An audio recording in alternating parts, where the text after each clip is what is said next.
At 2 o'clock in the morning on February 14th, 1945, Sergeant Red Miller sat in the open metal seat of an M16 vehicle with 4 heavy guns mounted on back. The truck was parked in a wet, muddy open space on the island of Luzon. He was 22 years old, completely drenched by rain, and at that moment he was probably the most disliked person in the whole area. The machine he rode on weighed 12 tons and was called a half-track, a strange mix between a truck and a tank, with regular wheels up front and tank-like tracks in the rear. It was painted army green, but under the moonless sky deep in the Philippine forest, it looked like a huge rough shadow against the darkness. Miller wasn't watching the sky, even though that was supposed to be his main duty.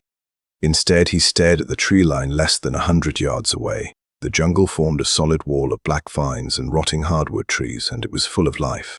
He could hear things moving, the snapping of small branches, the rustling of wet leaves, and the low, deep voices of soldiers gathering together for an attack. Soldiers from Japan's Imperial Army were out there getting ready for a counterattack, and Miller sat completely exposed in a metal chair, holding tight to the handles of a weapon that everyone around him said was worthless. The foot soldiers from the 25th Division were dug into shallow holes arranged in a half circle around Miller's vehicle, and they looked at the half-track with pure hatred. To them, this machine was a danger to everyone.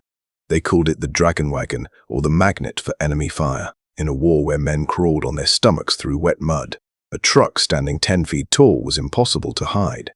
It stuck out like a bright sign in a cemetery. Every time Miller started the engine, the loud noise brought Japanese mortar shells raining down. Every time he moved the vehicle, its tracks tore up the only road available, turning it into a river of thick brown mud. The captain of the infantry had spent the last 3 days trying to get Miller sent back to the rear areas. He argued that a weapon built to shoot down airplanes had no business on the front lines. He shouted that there were no Japanese planes flying overhead, so Miller was just a visitor parked in a combat zone, putting real soldiers in danger with his oversized plaything. The weapon fixed to the back of the half-track was the M45 Quadmount. Even in the darkness, it looked like something from a scary future dream. It held 4 heavy machine guns placed together in a powered rotating platform. The guns sat in 2 pairs, 2 on the left side and 2 on the right, flanking the gunner's protected seat like heavy metal wings. On paper, this was a careful tool made to follow and destroy low-flying fighter planes. It had an electric motor and a small gas-powered generator that gave power to the rotating base, letting it spin 60 degrees every second. It was quick, nimble, and frighteningly complicated. But deep in the jungle, complicated usually meant broken.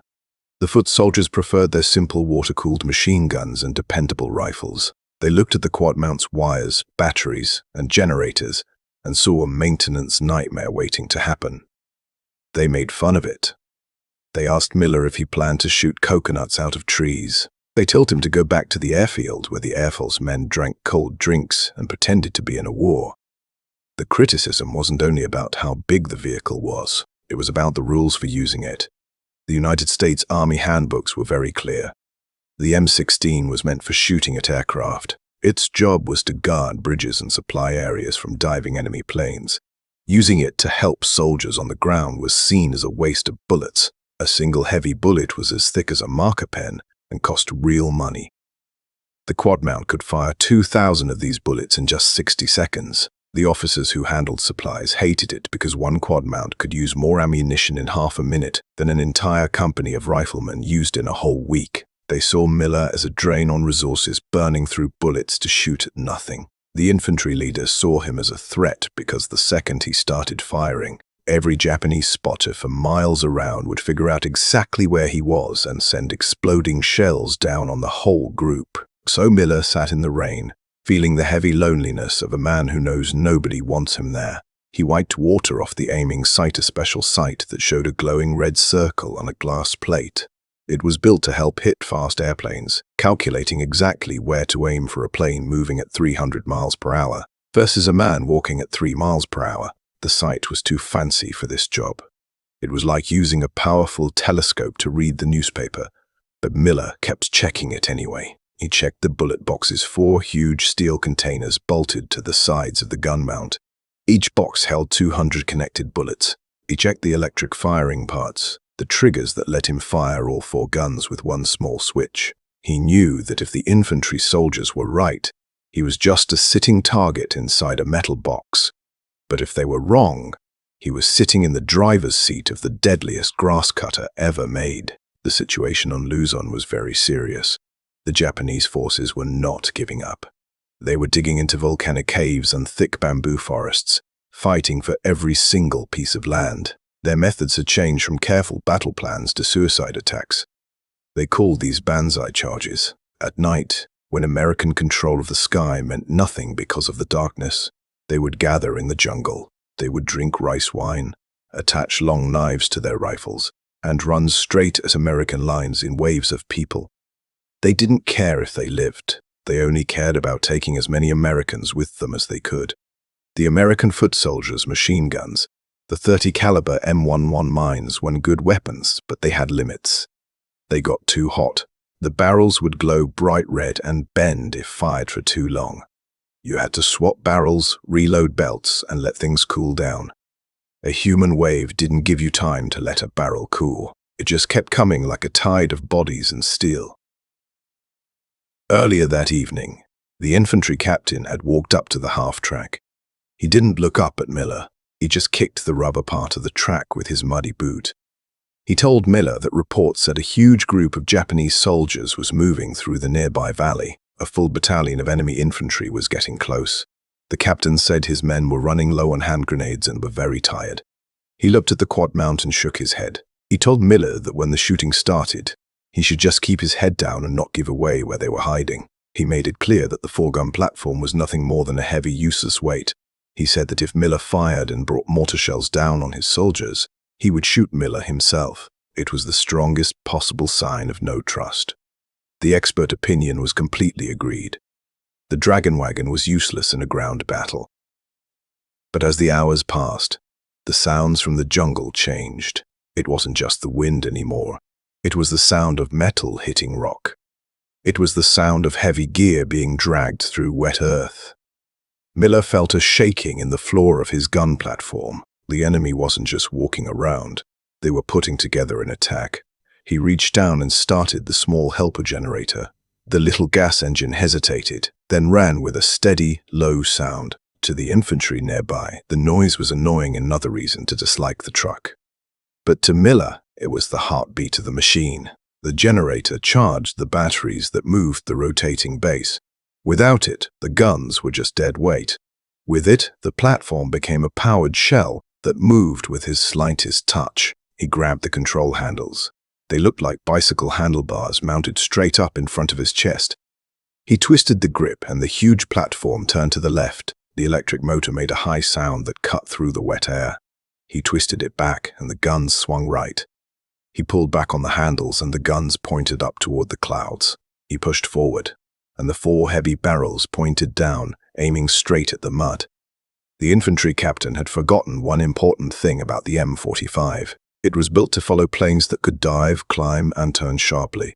That meant the platform had amazing movement range. It could point the guns down 10 degrees below level. It could literally shoot the ground right in front of the truck. Miller looked at the belts of bullets hanging from the guns.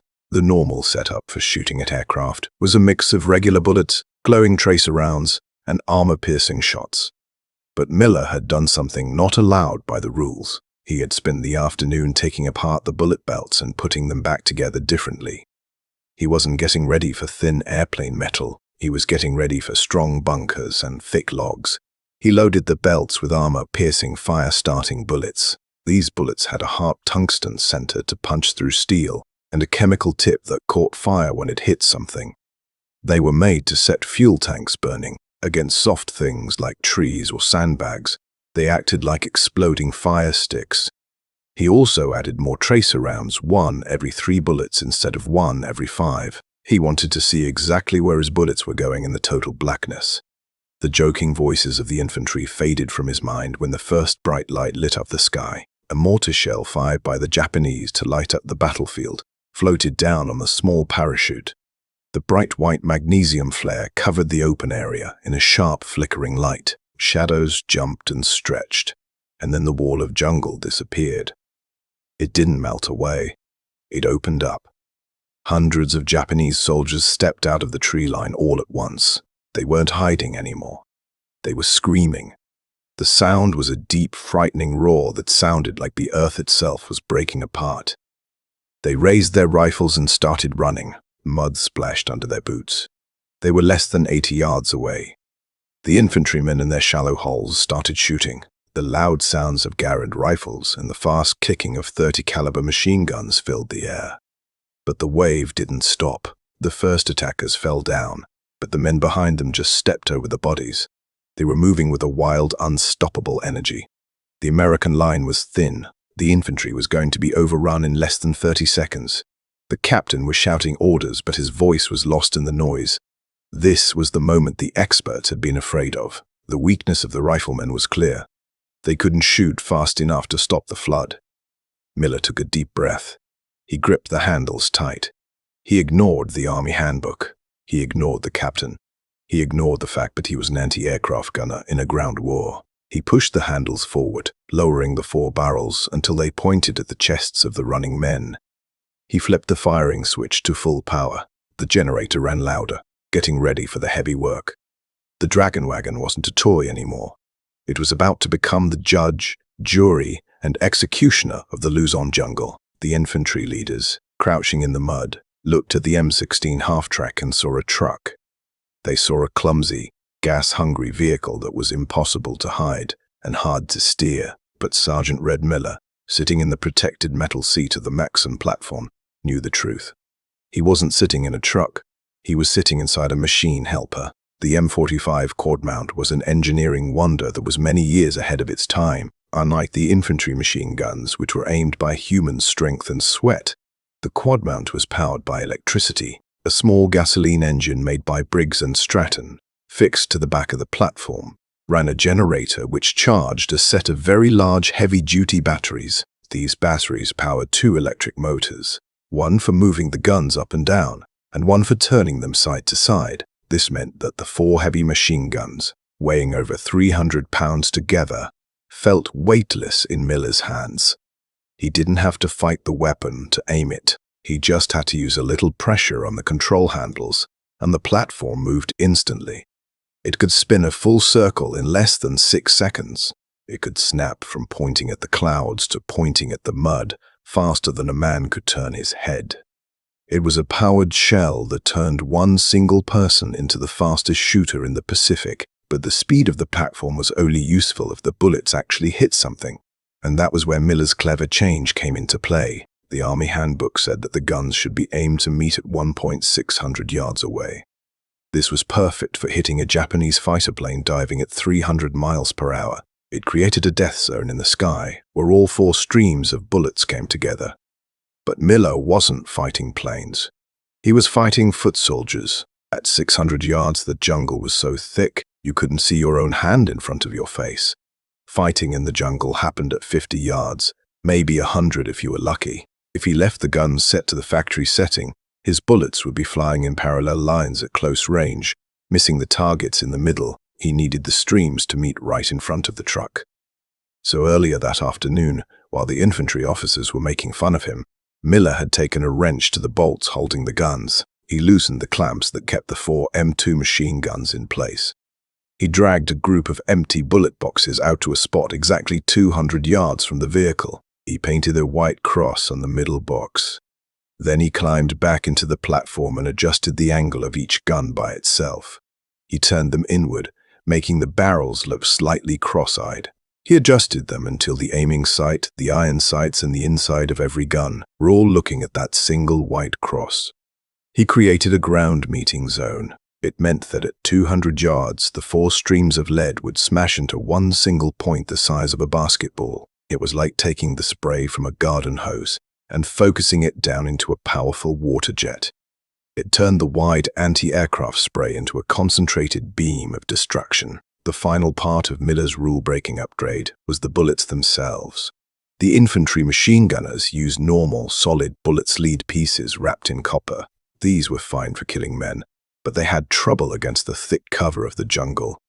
A hardwood tree trunk could stop a normal 30 caliber bullet completely. The Japanese knew this, and they hid behind the huge root systems of the banyan trees, using the wood as natural protection. Miller decided to remove the wood from the problem. He spent hours taking apart the factory-made belts of 50 caliber bullets and rebuilding them by hand. He swapped out the normal bullets for armor-piercing fire-starting ones. These bullets were nasty pieces of work. Inside the copper cover was a sharp point made of tungsten steel, harder than tank armor. On the tip of the bullet was a small container of fire-starting chemical that lit up when it hit something. When an armor-piercing fire-starting bullet hit a tree, it didn't just hit the wood. It smashed through the fibers and set them on fire. It turned hard cover into easy-to-burn material. Miller mixed these bullets with tracers glowing rounds that would let him see his fire in the dark. The normal mix was 1 tracer for every 5 bullets. Miller changed it to 1 in 3. He wanted a solid stream of light. He wanted to be able to write his name in the jungle. He loaded the 4 big bullet boxes, bolted them to the sides of the platform, and fed the heavy belts into the feeding trays. He pulled back the charging handles on all 4 guns, feeling the heavy springs tighten. The weapon was cold, wet, and ready. It was no longer an anti-aircraft battery. It was an electric saw, and Miller was ready to pull the trigger. The sun went down, and the jungle turned into a wall of black ink. The rain started again, a heavy tropical downpour that drowned out the sound of crickets. The infantrymen in their shallow holes pulled their rain covers tight and cursed the weather. They couldn't see more than 10 feet. They were blind, wet, and scared. Then the first test came. It wasn't the big Banzai charge yet. It was a feeling-out attack. A Japanese heavy machine gun, a Type 92 nicknamed the Woodpecker, started firing from the tree line. The flash from the muzzle flickered like a strobe light in the dark, hidden behind a thick group of bamboo. The bullets cut through the air over the heads of the Americans, forcing them to press their faces into the mud. The Japanese gunner was testing them, trying to get the Americans to shoot back so he could mark their positions. The American infantry machine guns shot back, aiming blindly at the muzzle flash, but the Type 92 was well protected. The 30 caliber rounds from the Americans were just chewing up the bamboo, failing to get through the log bunker the Japanese had built. The enemy gunner kept firing, moving his bullets closer to the shallow holes. He was pinning the group down, keeping their heads low while his friends moved into position for the main attack. The infantry captain shouted for a mortar team to target the bunker. But in the dark, they couldn't get an exact location.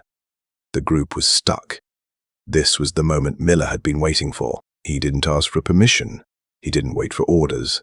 He simply pressed the pedal that started the platform's movement. The electric motor sped up, a sound that rose in pitch as the platform swung violently to the left.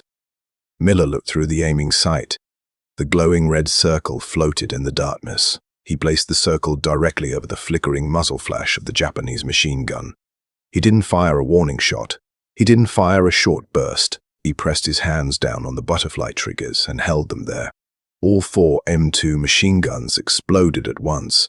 The sound was physically painful, a rhythmic hammering that vibrated through the frame of the half-track and shook the ground. The blast from 4 50 caliber guns created a shock wave that blew the rain sideways. The effect downrange was immediate and terrible. The 4 streams of tracer bullets, meeting perfectly at 200 yards, hit the bamboo thicket like a solid bar of fire. The bamboo didn't just break, it disappeared. The heavy tungsten bullets smashed through the green stalks, through the dirt wall, and through the logs of the Japanese bunker. The fire-starting tips lit up on impact, creating a shower of sparks that looked like a welding torch cutting through steel.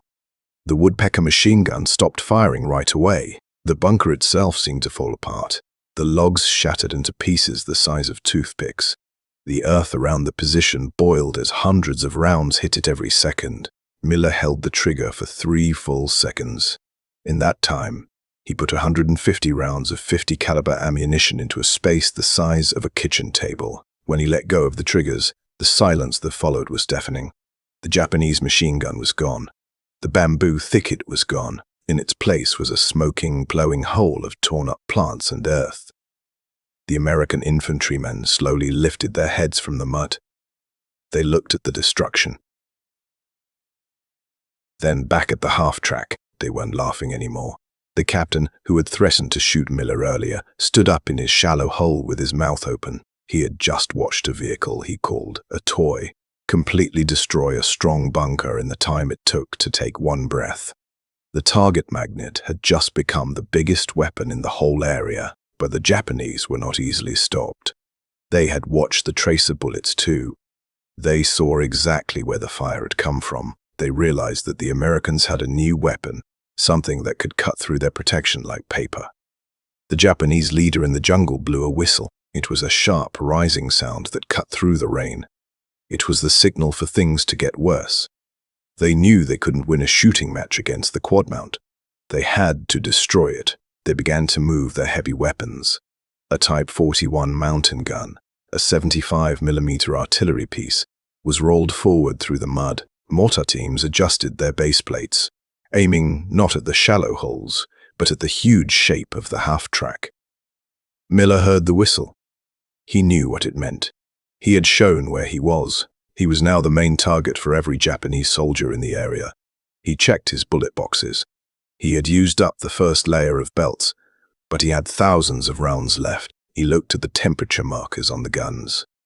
The barrels were warm but not hot.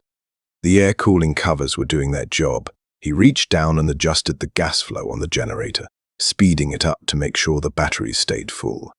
He needed maximum power for the turning motor. He knew the next attack wouldn't come from one direction. It would come from everywhere. The jungle began to wake up. Red flares popped in the sky, floating down to mark the American area. The Japanese mortars started firing. The shells fell closer this time, walking toward the half-track. Mud and sharp metal pieces bounced off the armored sides of the vehicle. Miller didn't flinch. He sat in his metal seat, surrounded by a cage of steel wire, staring into the green nightmare. He lowered the guns again, pointing the barrels until they were almost flat. He wasn't hunting hidden shooters anymore. He was getting ready to cut the grass. Out in the darkness, the Banzai shouting began. It started low, a murmur of hundreds of voices saying the same thing together. Tenohaika Banzai, long live the emperor. It grew louder, a rising tide of wild belief. They were getting themselves ready, preparing to die. The infantrymen in the shallow holes gripped their rifles, their knuckles white. They looked at the wall of trees, knowing that behind it was a human wave that wouldn't stop for anything. They looked back at Miller. They weren't looking at him with disgust now. They were looking at him with hope. They realized that the only thing standing between them and being killed was the young man in the metal seat and his 4 electric guns. The joking was over. The clever solution was proven. Now the fighting was about to reach its breaking point. The jungle went silent one last time, taking a breath before the scream. Miller turned the platform left, then right, loosening up the gears. He put his thumbs on the firing switches. "Come and get it," he whispered. The jungle didn't just explode. It seemed to throw up men. The Banzai charge was not a careful battle move in the Western way. It was a spiritual event, a group decision by an entire battalion to trade their lives for a breakthrough. They poured out of the tree line like water bursting through a broken dam, a solid screaming mass of people moving with a frightening single purpose. They weren't running to find cover.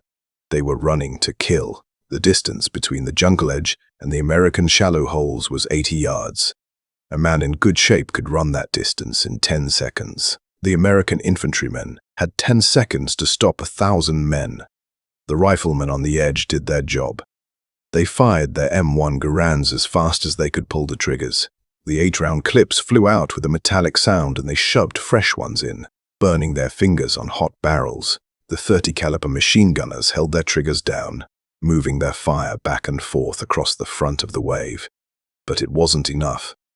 The simple facts of the situation were against them. A normal rifle bullet hits one man and stops. Even if every American shot killed someone, there were simply too many people. The Japanese soldiers in the front fell down, but their bodies just became stepping stones for the men behind them. The wave didn't slow down. It sped up. The power of the charge was like a train with no brakes. To the men in the shallow holes, the world narrowed down to a frightening tunnel view. They saw the bayonets shining in the light of the flares. They saw the faces of the attackers twisted into masks of anger. They saw the certainty of their own death. The Japanese were 40 yards away, then 30. The American hand grenades were gone. The machine gun barrels were glowing bright red and starting to bend. The infantry captain, who had spent the last 3 days trying to get the half-track sent away, gripped his short rifle and got ready for the end. He knew that once the wave hit the shallow holes, it would be a knife fight. And in a knife fight against 1,000 men, you lose. Then the air behind them tore open. Sergeant Red Miller didn't fire a short burst. He didn't fire a warning shot. He simply slammed his thumbs onto the butterfly switches and locked his elbows. The M45 Quadmount roared. The sound wasn't like a machine gun. It was a continuous tearing noise, like a giant piece of canvas being ripped apart by a god. It was a physical wall of pressure that hit the backs of the infantrymen and washed over them. The blast from 450 caliber machine guns firing together created a vacuum that sucked the air out of the space. The effect on the charging wave was immediate and total. Miller had set his meeting point for 200 yards, but the enemy was closer than that. This meant his 4 streams of fire hadn't fully joined yet. They were 4 separate lines of flame cutting through the dark. The tracer bullets loaded 1 in 3 created a solid beam of light that looked like a laser. Where that beam touched the enemy line, the line simply vanished. The 50 caliber bullet is a huge piece of metal. It doesn't just make holes. It smashes bones and turns tissue to liquid. When 4 of them hit a human body at the exact same moment, the result is not a wound. It is taking apart. The front rank of the Banzai charge didn't fall down. They were physically pushed backward, lifted off their feet by the pure force of the impact. It looked like they had run into an invisible glass wall at full speed. The men behind them were hit by pieces of their own friends, and the high-speed, armor-piercing bullets that went through the first target to kill the second and third. Miller moved the platform from left to right. The electric motor made a rising sound, spinning the heavy guns with frightening speed. He didn't have to fight the kickback. The heavy mount absorbed it all. He just pointed the electric saw and watched the world disappear. The tracer stream hit the center of the charge. It was like watching a fire hose wash away mud. The mass of Japanese infantry, which had looked unstoppable seconds ago, vanished into a pink cloud. The meat chopper nickname wasn't just a saying. It was a true description of what happens when 2,000 heavy bullets per minute hit a crowd of people. The jungle edge itself began to fall apart. The armor-piercing fire-starting bullets didn't stop when they hit bodies. They kept going into the tree line. The tungsten centers smashed through the hardwood trunks. The fire-starting tips lit up on impact. The trees didn't just catch fire. They exploded into pieces. Huge branches cut off by the volume of bullets crashed down onto the attacking troops. The bushes caught fire, casting a hellish red light over the killing field. Miller was literally cutting down the forest in real time. He was cutting the jungle down to ground level, removing the enemy's cover by removing the forest itself. But the Japanese were not finished. The first wave had been broken, but the heavy weapons teams in the back were still active. The mountain gun Miller had worried about fired. The 75mm shell screamed out of the darkness and exploded 20 yards to the left of the half-track. The shot rocked the vehicle, shaking Miller's teeth and spraying mud over his aiming sight. Sharp metal pieces bounced off the armored windshields that protected his seat. Miller didn't flinch. He didn't try to wipe the mud off his sight. He knew where the shot had come from. He had seen the muzzle flash in the trees, a brief yellow flower that bloomed and died. He turned the platform toward it. He didn't need to be exact. He didn't need to thread a needle. He just needed to fill the area with bullets. He pointed the gun slightly down and let loose a 5-second burst. 5 seconds doesn't sound like a long time, but in the world of the Quadmount, 5 seconds is 160 rounds of 50 caliber anger. The tracer bullets drew a line straight to the hidden artillery piece. The rounds smashed into the gun shield, punched through the wheels and shredded the crew. The ammunition stacked near the gun took a hit. A second explosion bloomed in the trees, a violent orange fireball that told Miller he had hit his target. The mountain gun fell silent. The Japanese mortar teams were next. They were trying to move their shells onto the half-track, sensing that it was the center of the American defense. Miller saw the sparks from the launch tubes. He turned the platform right, the motors humming a high-pitched sound of attack. He moved his fire into the mortar pits. The fire-starting bullets set the camouflage netting on fire. The heavy bullets churned the earth, burying the mortars and the men working them in a landslide of dirt and lead. It was a fight between indirect fire, and direct fire was winning. Miller was working in a trance. The heat from the 4 barrels was blowing back at him, washing over his face in waves. The smell of burning gunpowder and ozone was thick in his nose. The shaking of the guns rattled his bones, but his hands were steady on the control handles. He was playing the platform like an instrument. He swung left to catch a group of stragglers trying to go around the shallow holes. He swung right to hammer a hidden shooter trying to climb a tree. He was the calm center of the storm, the turning point around which the whole battle moved. The infantrymen in the shallow holes had stopped firing. They realized they were just wasting bullets. They watched in wonder as the stream of tracer bullets swept back and forth, a glowing whip that cracked the air. They saw Japanese soldiers who moments ago had been terrifying fighters throw themselves into the mud to escape the cutting blade. The mental effect was total. The Banzai spirit relied on the belief that spiritual strength could beat better weapons. Miller was proving that belief wrong. 2,000 rounds at a time, a second wave tried to form up in the valley. They were screaming, trying to get back their energy. Miller heard them. He spun the platform 180 degrees, facing the rear. The half-track was open on top, vulnerable, but the platform could cover every angle. He raised the gun slightly, aiming for the edge of the valley. He fired without seeing, using the tracer bullets to guide him. The rounds arched over the edge and plunged into the low area. The screaming changed tone. It went from a war cry to a cry of panic. The bouncing bullets flew around the rocky valley, creating a death zone that no one could survive. The second wave broke before it could even reach the top of the hill. The barrels were getting hot now. Miller could see them glowing a dull red in the darkness. Even through the cooling covers, the grease on the moving parts was smoking. He knew he had to be careful. If the barrels got too hot, the bullets could fire by themselves from the heat inside, but he couldn't stop. The enemy was still moving. He fired shorter bursts, now 1 second. 2 seconds, just enough to stop movement, just enough to remind them that the dragon was still awake. He checked his bullet supply. The 4 big boxes were running low. He could feel the difference in the weight of the belts hanging from the feeding trays. He kicked the empty metal cases away from his feet. The floor of the platform was ankle-deep in used shells.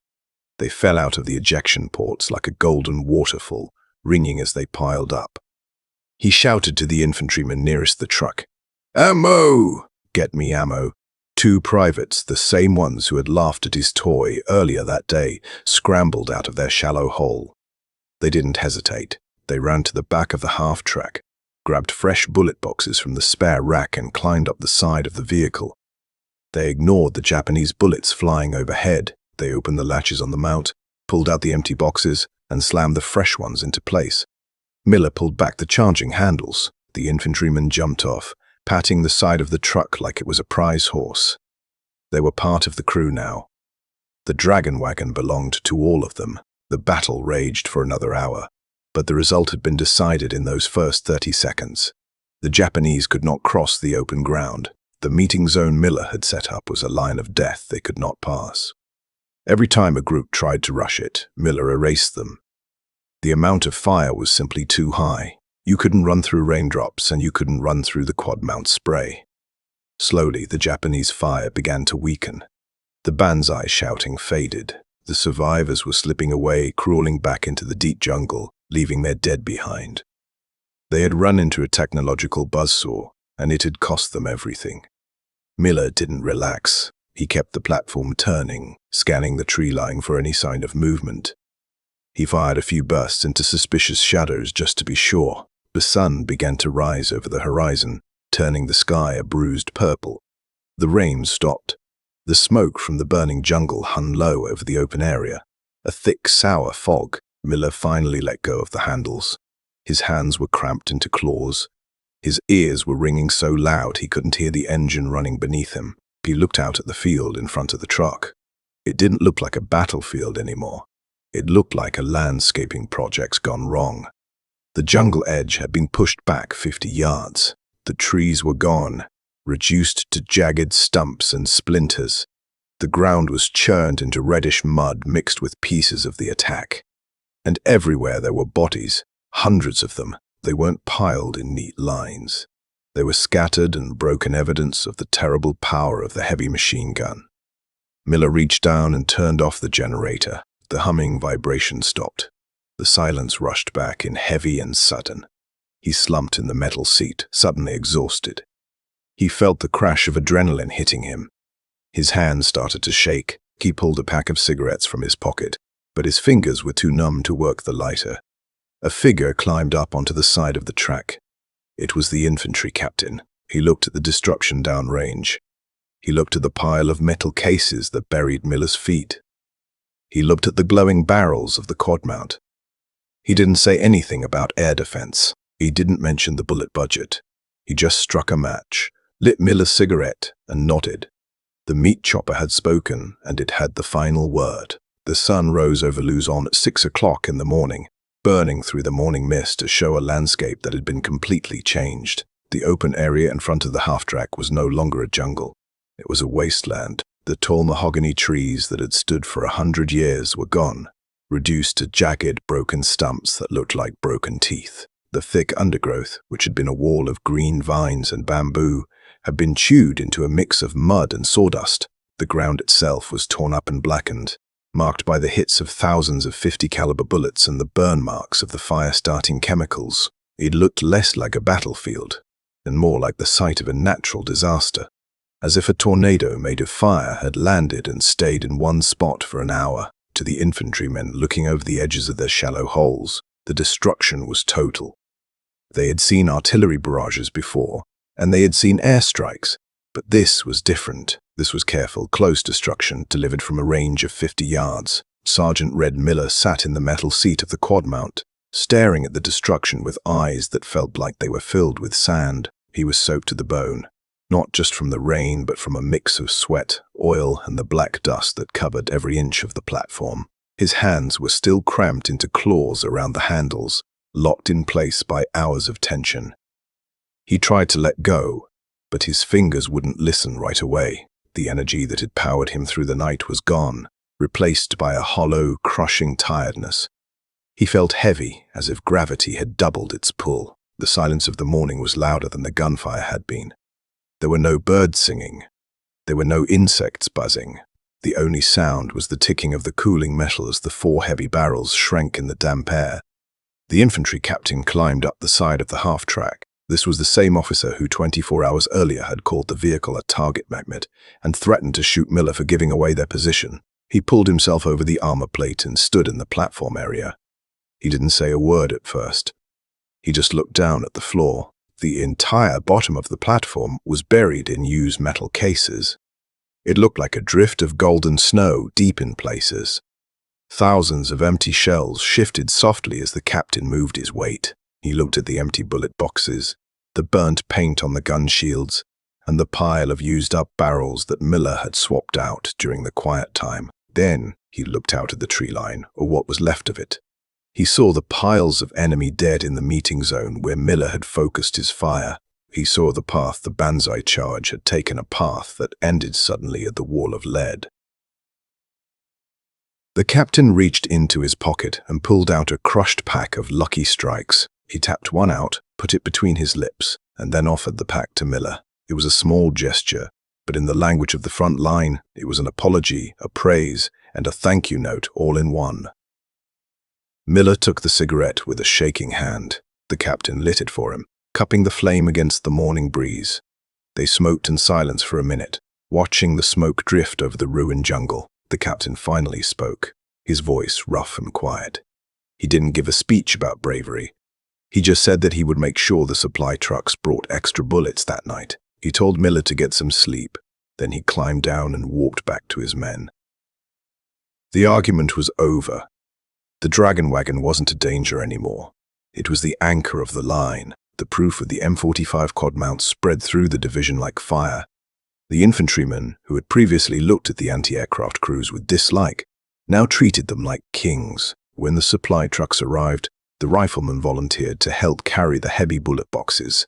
They dug new protected spots for the half-tracks, piling sandbags high to protect the tires and the engine. They shared their food with the gunners. They understood now that the meat chopper was the only thing standing between them and the human waves. The nickname stuck. It wasn't the Dragon Wagon anymore. It was the meat chopper, a grim but loving title that described exactly what the weapon did to an infantry attack.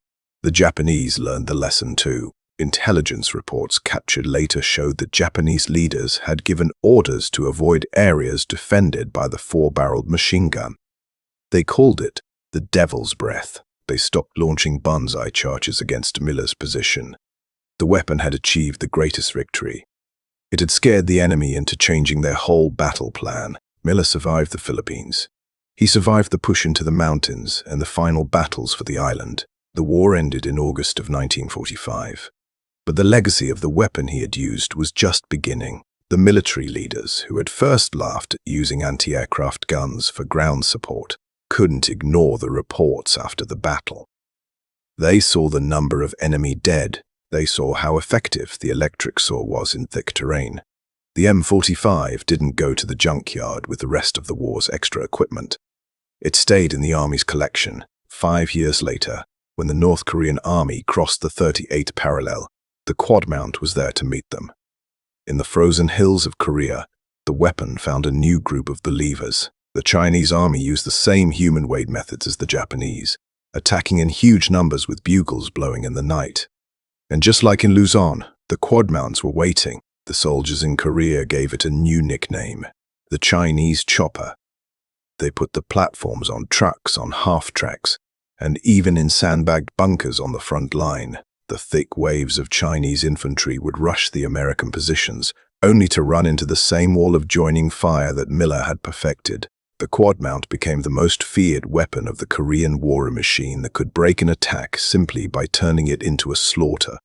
2 decades later, the weapon changed again. In the jungles of Vietnam, the American supply convoys were getting hit hard by surprise attacks. The Viet Cong would hide in the thick tree lines along the roads and shoot at the supply trucks with automatic weapons. The army needed a weapon that could react instantly and deliver crushing firepower.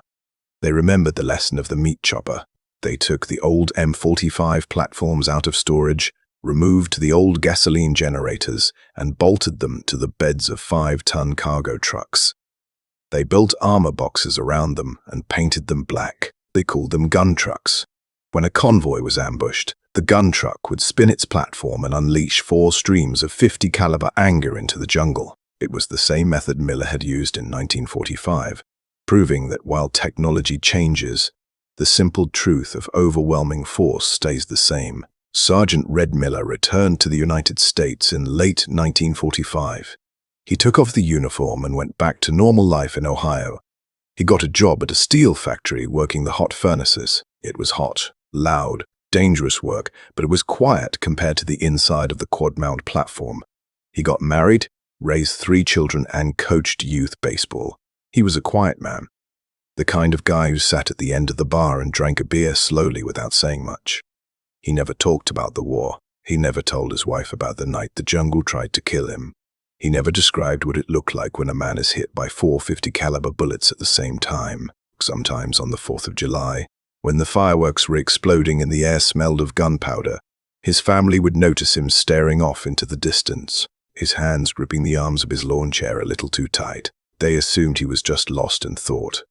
They didn't know he was back in the metal seat, feeling the vibration of the generator and watching the tracer bullets burn a hole in the dark. He kept the secret of the red cloud locked away in the back of his mind, a burden he carried so his children wouldn't have to. He died in 1998, a grandfather who fixed kitchen appliances and loved to go fishing.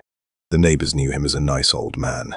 They had no idea he was once the god of thunder in a Philippine jungle.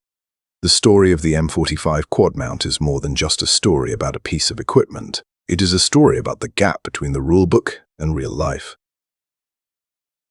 The experts designed a weapon to shoot down planes. They wrote books on how to use it, did the math, and drew the pictures. But when everything was on the line and the enemy was screaming at the wire, it took a 22-year-old kid to throw the book away and use the tool in a way that saved lives. Miller proved that a weapon is defined by the person using it. He proved that overwhelming force is just a word used by people who have never been overrun. We tell these stories because men like Red Miller don't write books about themselves. They don't go on television shows. They come home, put their medals in a shoebox and go to work. They fade into the background, happy to let the history books focus on the generals and the politicians. But it wasn't the generals who stopped the Banzai charge on Luzon. It was a mechanic with a wrench and a bad attitude. It was the sound of the platform motor and the mountain of metal cases. We save these stories to make sure that Red Miller and the thousands of gunners like him don't disappear into silence.